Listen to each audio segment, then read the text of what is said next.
Là, pour vous expliquer, pour ceux qui regarderont la vidéo sur YouTube, j'étais en live et puis d'un coup, dans mon chat, me dit va voir la dernière vidéo de Thibaut InShape. Et je vois ça, mon addiction au film porno. Donc, on va regarder cette vidéo. Voilà.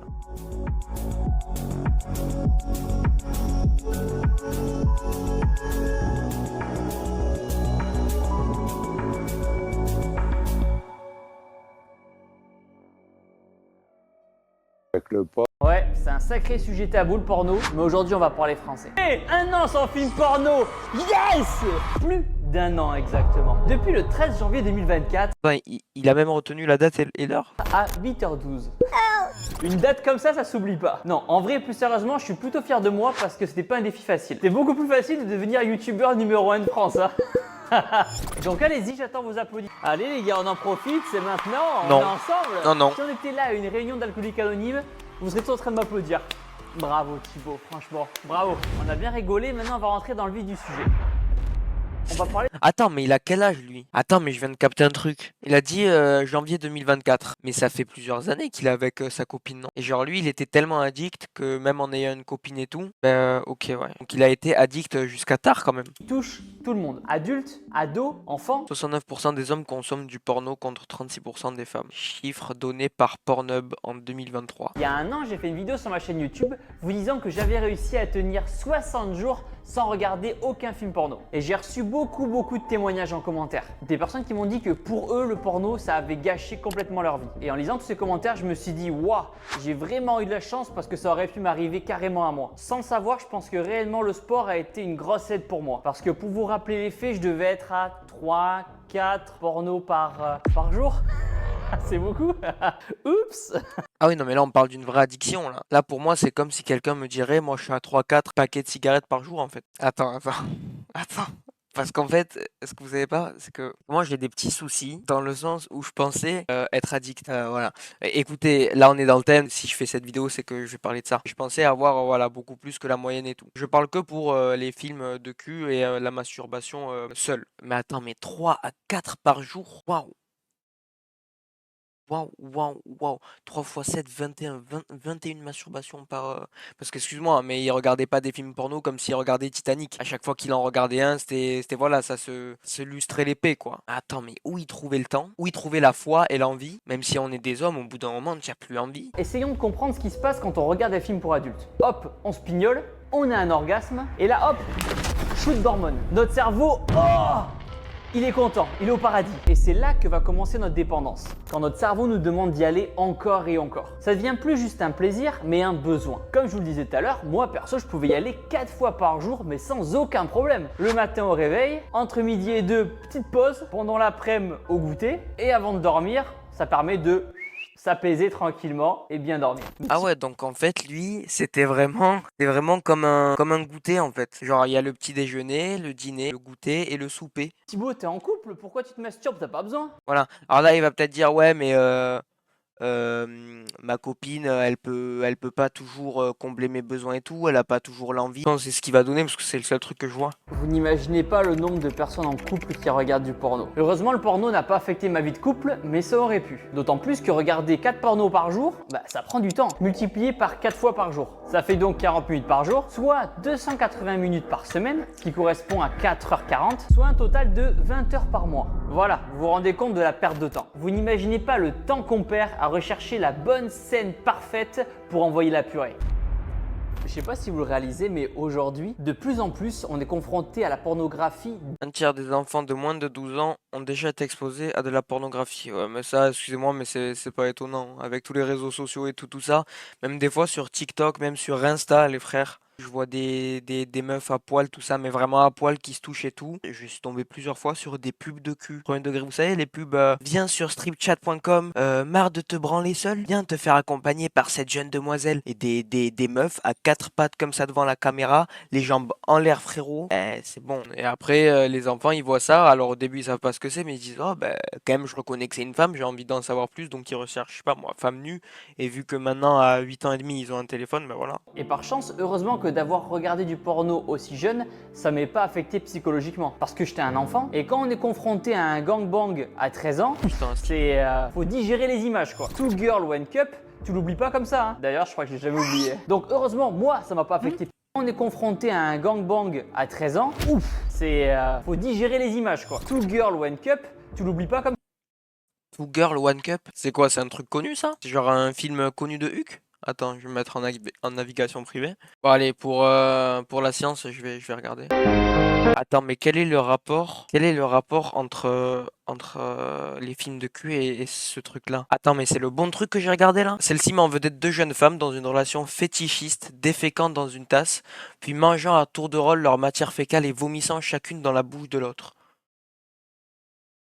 Donc c'est vraiment ça. Ça va faire, on va dire, 9 ans que je connais un peu le milieu du sexe et tout ça. Enfin, que je connais le milieu, que voilà, ça va faire 9 ans que j'ai regardé mon premier film porno, quoi, entre guillemets. Je suis jamais tombé sur cette vidéo, comment tu peux tomber sur cette vidéo? Enfin, quelle recherche tu dois faire pour tomber sur ce... Je suis jamais tombé sur ça en 9 ans. Pour certains, voir de telles images à un si jeune âge, ça va littéralement gâcher leur enfance. Mais oui, mais voir deux humains faire l'amour et voir ce truc-là, c'est pas pareil. Enfin, je sais pas, moi je suis jamais tombé sur cette vidéo-là. Mais attends, mais c'est si connu que ça ce truc? Comment tu fais pour tomber sur ça, genre? Le porno n'est pas la vraie vie. La première fois, c'est missionnaire dans le lit et si t'as de la chance, ça dure 10 secondes et demie. Et encore, ça c'est pour les meilleurs. De même pour la taille du chibrax des acteurs, 35 cm, c'est pas la moyenne basse. Non, je rigole en disant ça, mais ça peut diminuer fortement la confiance en eux de beaucoup d'hommes. Donc les mecs, rassurez-vous. Je rigole en disant ça, mais ça peut diminuer 9 cm, moyenne de la taille d'un pénis adulte au repos. fortement la confiance en eux. Une explication, c'est qu'il y a les pénis de sang et les pénis de chair. Les pénis de chair, ils ont déjà la taille qui est rapprochée à celle de l'érection au repos. Entre le repos et l'érection, la taille va vraiment pas trop augmenter. Alors qu'un pénis de sang, lui, au contraire, il va être assez discret au repos, mais à l'érection, il peut prendre jusqu'à 2 fois ou 2 fois et demi sa taille, je crois, un truc comme ça. Et comme je vous le disais tout à l'heure, moi mes premiers pornos, ça devait être vers 14-15 ans. Et mon premier vrai rapport sexuel à presque 18 ans.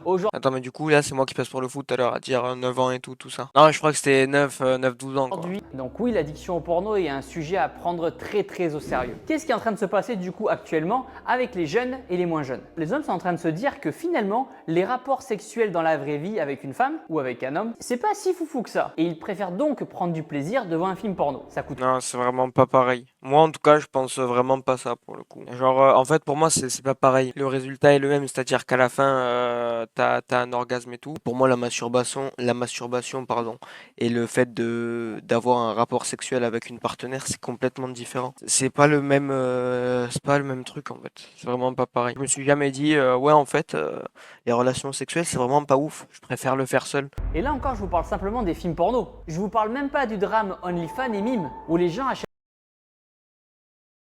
Est-ce que le même de fausses relations avec des filles? La réponse est non, mais beaucoup le pensent. D'autant plus que quand on voit toutes les catégories qu'il y a dans les films porno, beaucoup de personnes peuvent trouver le sexe classique dans la vraie vie fade, comparé à toutes les dingueries qu'on peut voir. Ce qui peut conduire le consommateur à avoir des problèmes d'érection dans sa vraie vie, dans ses vrais rapports sexuels avec sa femme. Parce que pour lui, sa femme avec Ça, pour moi, si je dois juste dire un truc par rapport à ça, c'est que, en fait, je savais même pas que ça pouvait provoquer autant de soucis, en fait. Alors moi, je ne suis pas un consommateur lambda de porno, dans le sens où, bon, voilà, je suis jeune, j'ai 18 ans, les frères, on va pas se mentir.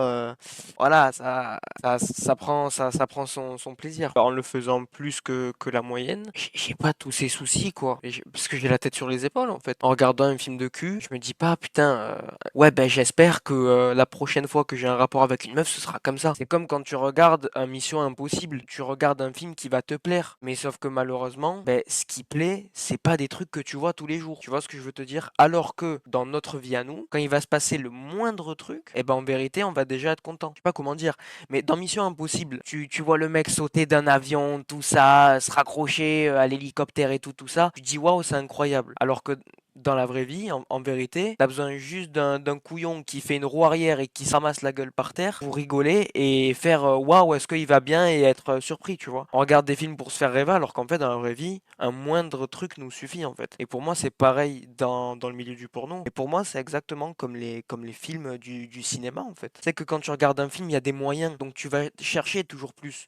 Tu vas pas regarder un film où il y a des cascades de merde alors qu'il y a des missions impossibles qui existent. Forcément, tu vas chercher toujours toujours le truc le meilleur, tu vois. Pour les films porno, je pense que c'est pareil. Sauf que, comme je le dis, dans la vraie vie, notre mission impossible à nous, c'est juste voir un mec qui fait une roue arrière et qui tombe. Et déjà, on est choqué, tout ça. Maintenant, on est tous avec nos téléphones à filmer tellement on est surpris. Cette vidéo s'adresse tout particulièrement aux personnes qui passent des soirées, des nuits devant du porno. Et parfois même sans se masturber, juste à regarder. Et quand on passe des soirées... Ça, par contre, je ne l'ai pas fait une seule fois. Déjà, regarder des films, non. Même 50 nuances degrés, les trucs connus et tout, je les ai pas vus. Parce qu'il y a des trucs sur Pornhub et tout qui durent 1 heure et demie où tu as vraiment une scène qui se joue, la secrétaire elle arrive et ils font un entretien, na, et c'est au bout de 40 minutes que ça commence à se déshabiller. Ça, j'ai jamais fait. Juste pour regarder, j'ai jamais fait. Si je clique sur une vidéo, c'est 1h30, et ben je vais direct à 40 minutes pour voir le moment. Je fais mijoter, ça tourne un peu autour du pot. Hop, elle a levé ses lunettes. Hop, elle a levé ses talons. Non, c'est bon, moi tu vas direct au truc, on sait tous comment ça va se finir. Il faut pas rigoler avec ça parce qu'il y a des gens qui gâchent réellement leur vie. Toute leur vie tourne autour de la pornographie. Ils n'ont que ça en tête. C'est normal qu'après qu'il y ait des Attends, personnes quoi, les qui viols de Mazan, quoi? Procès des viols de Mazan, il faut alerter les consommateurs du caractère addictif de la pornographie et des dangers. Ouais, mais encore une fois, moi je suis perplexe sur ça, tout le monde est différent. Moi qui n'ai pas une consommation faible de pornographie et tout, pour moi ça n'a aucun rapport avec les viols de Mazan, quoi. C'est juste, soit tu es fou, soit tu l'es pas, soit tu es assez fou pour violer une femme, soit c'est normal, quoi. Enfin, je sais pas. Pour moi, la question ne se pose pas, en fait. Pour moi, le porno, que ce soit le porno seul ou avoir des relations avec une ou plusieurs partenaires, ça reste du plaisir. Enfin, je sais pas, la question de psychologie derrière et tout. Moi, les frères, je suis pas impacté parce que le soir, j'ai mon petit temps à moi où je fais ça, quoi. Enfin, je sais pas, je suis normal. Après ça, je pense que c'est un état d'esprit aussi. Je vais pas être avoir un comportement différent ou je sais pas. Bien sûr, inconsciemment, oui, ça te fait perdre du temps. Mais bon, 10 minutes le soir, c'est aussi 10 minutes que tu aurais passé à dormir de plus si tu te serais couché plus tôt et que tu n'aurais pas fait ça. Si on regarde comme ça, c'est con. Alors oui, après, 10 minutes par 10 minutes par 10 minutes, au bout de 1 an, ça fait 300 jours. Mais ça va, frérot, abuse pas aussi. On peut tous faire ça, frérot. Des fois, on est tous là à regarder dans le vide. Et ben le cerveau, il a besoin de regarder dans le vide, il regarde dans le vide. Toi, tu vas compter à la fin de la semaine combien de minutes t'as regardé dans le vide pour savoir combien de minutes t'as perdu. Ah, on est humain, les frères, c'est normal, c'est humain de perdre du temps. Sur le moment, on le voit même pas comme une perte de temps, en fait. Sur le moment, c'est juste un besoin. T'as envie de regarder dans le vide comme ça pendant 10 minutes, perdre du temps, tu pourrais passer ça à lire un livre aussi. Ça te détend de lire un livre. Mais ben, t'as envie de regarder comme ça, ben voilà, mais tu vas pas compter après lui, frérot, 3-4 fois par jour, tous les jours, il abuse quand même. Surconsommation du porno, qu'est-ce qu'elle va faire au cerveau? Qu'est-ce qu'elle va engendrer? Plein de choses, mais aussi et surtout une constante sexualisation de la femme. Ça veut dire que quand vous allez avoir une femme en face de vous, vous n'allez voir que ses nichons. Alors qu'on le sait tous, une femme, c'est pas que ça. C'est des fesses aussi. Je rigole.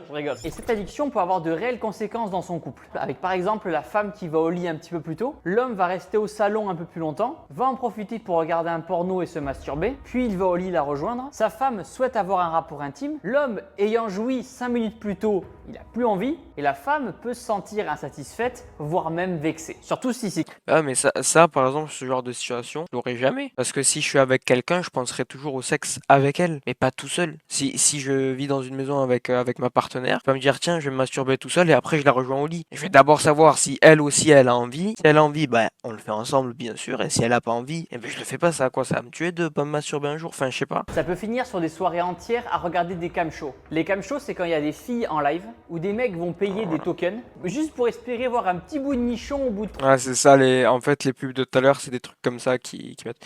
Ça, je vais jamais dessus parce que, ben, ça n'a aucun intérêt, quoi. Déjà, tu dois payer alors que tu as des milliers de trucs gratuits. Et en plus, la plupart des filles, ben, elles montrent rien et elles ont bien raison d'ailleurs. Si tu vas chercher, elles ont bien raison parce qu'elles montrent rien, mais les mecs payent en pensant qu'elle va montrer. Et c'est malsain pour la fille et pour les spectateurs en fait. Les spectateurs, ils sont juste cons, excusez-moi, mais les spectateurs qui regardent ces genres de trucs, je vois pas l'intérêt. Et la fille, c'est de la prostitution virtuelle en fait. Mais en même temps, elle a même pas besoin de montrer. Alors il y en a qui montrent, que c'est encore plus dommage, que c'est une forme de prostitution. Mais celles qui montrent pas, ben, elles ont bien raison parce qu'en fait, elles ont des petits trimards là qui sont rien à faire de mieux que de donner de l'argent pour quelqu'un alors que putain, le porno c'est pas ce qui manque quoi. 3 heures de live. Les filles, pendant 3 heures, elles sont comme ça. Hein? Ouais, voilà, c'est exactement ça. Tu payes la fille, elle va mettre un petit bout de son décolleté ici, et puis après, hop, en soum soum, elle va le remettre, et puis elle attend que quelqu'un d'autre donne de l'argent, c'est tout. Et il se passe rien. Mais vous avez perdu votre temps et peut-être même de l'argent. Et comme je le disais tout à Voilà, l'heure, c'est exactement ça. Bon, par contre, on va arrêter la vidéo parce que là, je suis déjà à 30 minutes de règle, donc voilà. Après, voilà, ce qui est compliqué, c'est que tout le monde est différent. Moi, j'ai une perception au porno assez, comment on dit, j'ai du recul, quoi. Je suis pas pris par ça mentalement, en fait. Je sais ce que c'est, je sais ce que ça m'apporte, je sais les dangers que ça a pour d'autres personnes, mais moi, je suis désolé, mais ça, faut relativiser, quoi, dans le sens où, voilà. Et puis après, ouais, moi, je pense que j'ai une vision assez différente de beaucoup, visiblement, parce que bah, même pour ce qui est de la masturbation en couple, moi, c'est vrai que j'y pense même pas, en fait. Enfin voilà, donc on va passer à la suite. Pour la vidéo, merci d'avoir regardé cette vidéo, je vous embrasse. Merci d'avoir regardé et nous on va continuer.